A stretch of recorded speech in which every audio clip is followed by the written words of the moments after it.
యువత సృజనాత్మక శక్తిని కోల్పోకూడదన్నారు మాజీ ఉపరాష్ట్రపతి వెంకయ్యనాయుడు. కడప జిల్లాలోని యోగి వేమన విశ్వవిద్యాలయాన్ని సందర్శించిన వెంకయ్య విద్యార్థులతోటి ముచ్చటించారు. దేశం బలోపేతం కావాలంటే యువత తమలో ఉన్న శక్తి సామర్థ్యాలను గుర్తించి వాటిని సద్వినియోగం చేసుకోవాలన్నారు.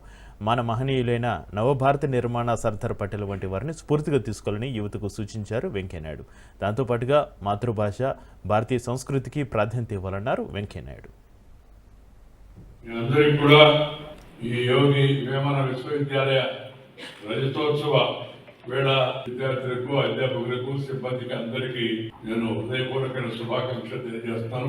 ఈ విశ్వవిద్యాలయం ఇంతింతాయి ఒళ్ళింతాయి అన్నట్టుగా బాగా విస్తరించి ఈ వెనుకబడిన రాయలసీమ ప్రాంతంలో కడప జిల్లాలో మరింతగా విస్తరించి బాగా పేరు తీసుకోవాలని చెప్పని నేను ఆశిస్తూ ఉన్నాను. సాంస్కృతికంగా కూడా, ఆధ్యాత్మికంగా కడప జిల్లా తెలుగు వారికి అత్యంత ఇష్టమైన ప్రదేశం.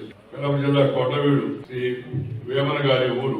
ఆటవదులతో జీవితాన్ని బోధించారు ఆయన. వేమన శతకం చదివితే, సుమత శతకం చదివితే, రామరామ శతకం చదివితే జీవితాన్ని అంతా చదివినట్టే మనకి ఎంతో అనుభవంతో భవిష్యత్తును ఊహించేటట్టుగా ఆయన జీవన సత్యాలను అనేక మనకి బోధించారు. ఈరోజు మాతృభాష, మన భారతీయ సంస్కృతి సాంప్రదాయాల గొప్పతనం గురించి, వాటి ప్రాముఖ్యత గురించి పునరుద్ఘాటించడం చాలా అవసరమని నేను భావిస్తున్నాను.